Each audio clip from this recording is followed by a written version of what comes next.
इसीलिए बड़े भाग्यशाली जन हैं जो रात दिन नाम का पहरा बैठा लिए हैं। रात दिन नाम, उठे बैठे चले फिरे खाए पिए सब क्रियाएं हो रही, पर भगवत स्मरण परायण बड़े महत भाग्यशाली। ये जो लोग कहते हैं ना नाम में रुचि नहीं हो रही, नाम चल नहीं रहा, भाई सिद्ध तो नहीं हो गए ना। रुचि तो भोगों में है, अब नाम अरुचि पैदा करेगा भोगों में, फिर नाम में जब रुचि आएगी तो नामी का रूप झलकेगा।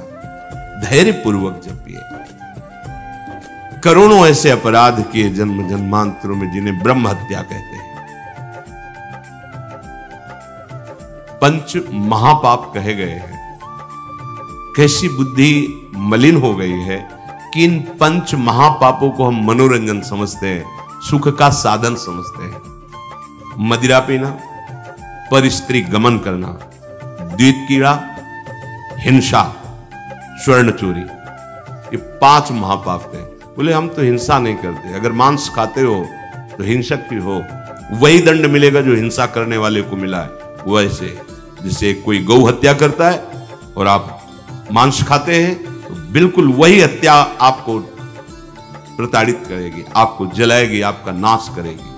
कोटि गाय ब्राह्मण मारे को ताप पाप उपजायो। ब्रह्म हत्या जैसा पाप लगता है। देखो कैसी मलिनता है। इसको हम आनंद समझते हैं, मनोरंजन समझते हैं। यह है भारी विपत्ति संपत्ति की। बहुत बहुत सावधान। यह ऐसा धुआं उठा है कलिकाल का, मलिनता का, कि पापाचरण में रति है। जैसे निष्ठावान धर्मात्मा पुरुष धर्म से विचलित नहीं हो सकता, ऐसे ही हम अधर्म निष्ठा वाले बन रहे हैं। स्वागत में तो मदिरा ही प्रधान हो रही। कैसा कैसा बुद्धि काम नहीं कर रही। कैसे मंगल होगा, कैसे सुख होगा, जिसे शास्त्र के रचयिता भगवान स्वयं श्री कृष्ण द्वैपायन व्यास देव जी वो कह रहे हैं। ये पंच महापाप है, ये ब्रह्म हत्या के समान है। कैसा कैसा मनोरंजन। मित्र मिले क्या स्वागत में मदिरा रखी जाए, और बहुत भाई धनी है, ऐश्वर्यवान, मांस भक्षण और व्यभिचार, मनोरंजन के लिए द्वैत कीड़ा, दूसरों का धन अपहरण करना, हिंसा करना स्वभाव। क्या हो रहा है? बोले पाप ताप उपजायो, भारी ताप। कल जो है किसी को पूरी चमड़ी सड़ रही है, पूरी चमड़ी चिल्ला रहे, पूरी चमड़ी उधेल रही, खून रक्त ऐसे मक्खियां भिन भिना रही। क्या हुआ? कर्म बिगड़ गया, मानव देह मिली, जीना मुश्किल है, प्रतिपल अब जब तक जिए तब तक वो चीखता रहेगा। अर्थ नहीं है औषधि के लिए, कोई पास नहीं जा रहा है। आप समझो, जब कर्म अपना दंड देना प्रारंभ करेगा तो कोई तुम्हारी रक्षा नहीं कर पाएगा। बात समझो। हरिराम व्यास जी कह रहे हैं, कोटि गाय ब्राह्मण मारे को ताप पाप उपजायो। आप देश विदेश घूम रहे, आप मांस भक्षण कर रहे हैं। क्या आपको यह जानकारी है कि विधर्मियों ने तलवार की नोक पर उसको पवाने की चेष्टा करते थे तो गर्दन कटवा लेते थे जन, पर उसको कभी जवान पे नहीं रखा, ऐसे चीर दिए गए, स्वीकार कर लिया, पर उन्होंने उसको आज तुम पैसे देके खाते हो, तुम जानकारी करते हो कि जो तुम देश विदेश ऐसे घूम रहे हो, गर्दन उतरवाना स्वीकार कर लिया पर चखा नहीं।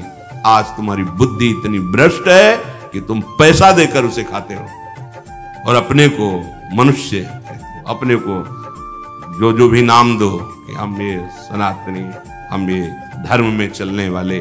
आप क्या? सनातन भगवान का नाम है, भगवान का नाम सनातन है। तुम भगवान के हो तो भगवान की आज्ञा का पालन करो। तुम्हारे लिए जो बना हुआ आहार है उसे आप पाओ, धर्म पूर्वक चलो। महापाप हम हर्षित होकर करते हैं, बातें बड़ी बड़ी ज्ञान वैराग्य बड़ी उन्नति की बातें करते हैं, और हमारे आचरण कैसे होते हैं। सुधार करो भाई, सुधार कर लो। अगर आपको ये मानव देह मिला है तो संभाल कर लो, नहीं कितनी योनियों में भटकना पड़ेगा अभी पता नहीं। अज्ञान के कारण लगता है देख लेंगे, कुछ नहीं। सावधान हो जाओ।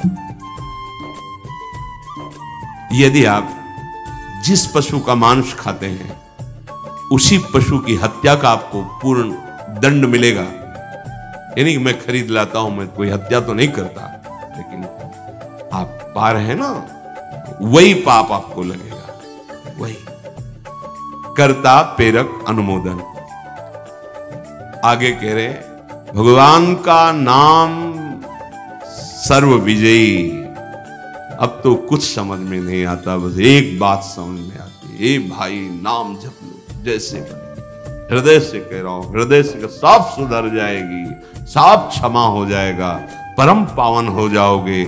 जितनी तुम्हारी इंद्रियों ने तुम्हें फंसाया है, इनको वैसे ही जलाकर पवित्र कर देगा ये नाम। बस आप इंद्रियों में तदात्म मत होइए कि बहुत जलन हो रही, बहुत ये उनको हो रही जिन दुष्ट इंद्रियों ने मुझे बार बार अनेक जन्म से भटकाते हुए हरि से विमुख किया है, अब उनको दंड मिल रहा है।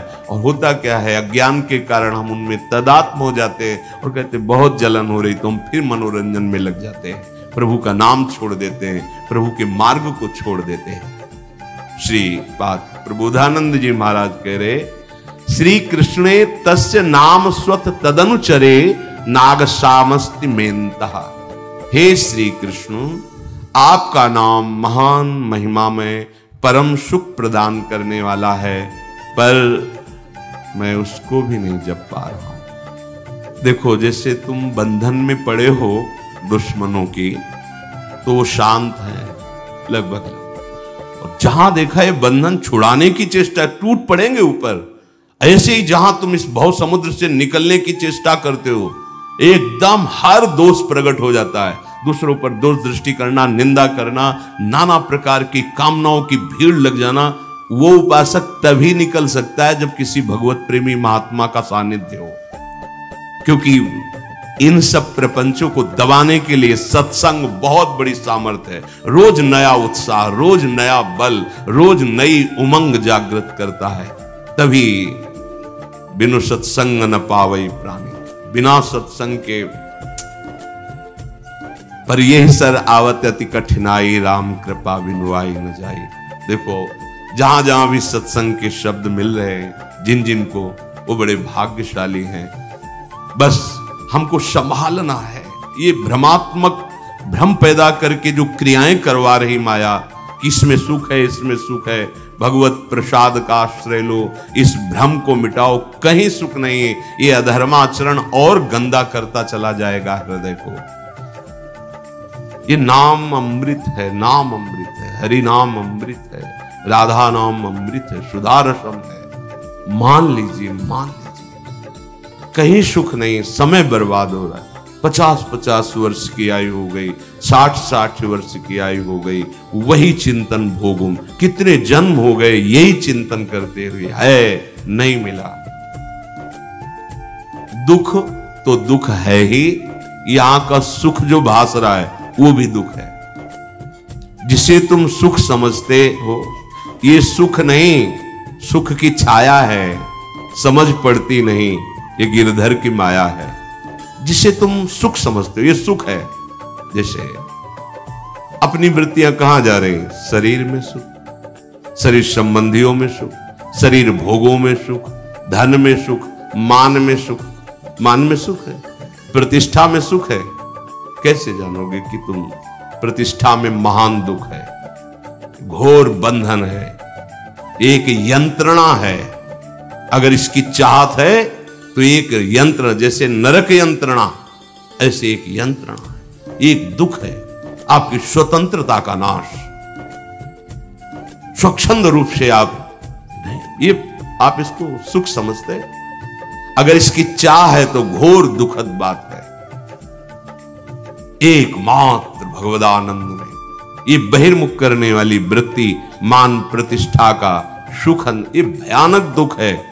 समझ में नहीं। सम्मानम कल्याति घोर गरलम, समझ में नहीं आ रहा। प्रतिष्ठा सुकरी विष्ठा, गौरवम घोर रौरवम, ये उन महापुरुषों के वचन है जो उस आनंद का अनुभव। हम कह रहे यहां का दुख तो दुख है ही, यहां जो तुम सुख मान रहे हो वो भी घोर दुख है।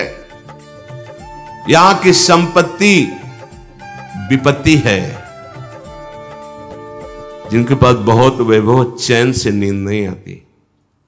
अब उतनी स्थिति से नीचे वो जी नहीं सकते। ऊपर की आकांक्षा है और ऐश्वर्य बढ़े, कोई विश्वासघात न कर दे। कई तरह की चिंताएं, भय उनके हृदय में। मुझे जाना है यहां से, भगवत प्राप्ति करनी है, भगवान नाम जपना है, इसकी सुध भी नहीं है, शुद्ध भी नहीं है। यहां की संपत्ति घोर विपत्ति ही है। अच्छा, कितना भी एकत्रित कर लो, जाओगे तो पास कुछ नहीं, क्या फायदा। विदेश में है, खूब बटोर लो सोना, खूब रुपया बटोर लो, लेकिन जब तुम अपने देश को चलोगे तो सब छीन लिया जाएगा। बोलो फायदा क्या हुआ पूरे जीवन मेहनत करने की। ठीक यहां ऐसे ही है, रहना नहीं देश बिराना है, संतों ने कहा। जाना है यहां से, जाना है। ये संपत्ति भी विपत्ति है। कैसे विपत्ति है? विपत्ति का स्वरूप क्या होता है? भगवत विस्मरण का हनुमंत विपत्ति प्रभु सोई, जब तो सुमिरन भजन न होई। जिसके दिमाग में संपत्ति का महत्व बैठ जाता है, भगवत स्मरण परायण हो ही नहीं सकता, नहीं हो सकता। ये संपत्ति का चिंतन, धन का चिंतन रजोगुण की वृद्धि करके उससे कामादि दोषों में, वासनाओं में फंसा देता है। ये बड़ा सूक्ष्म विषय है। यहां का दुख तो दुख है ही, यहां का सुख भी दुख है। यहां की संपत्ति विपत्ति है। जितनी भी भोग सामग्रियां हैं, ये सब सत्य वस्तु से विचलित कर देने वाली हैं। स्वर्ग नरक सब घूम करके आया हूं, हरिराम व्यास जी, ये सब देखा है। ये कब अनुभव होता है? जब भगवदानंद की स्थिति होती है ना, पूरा जन्म जन्मांतरों का अनुभव होता है।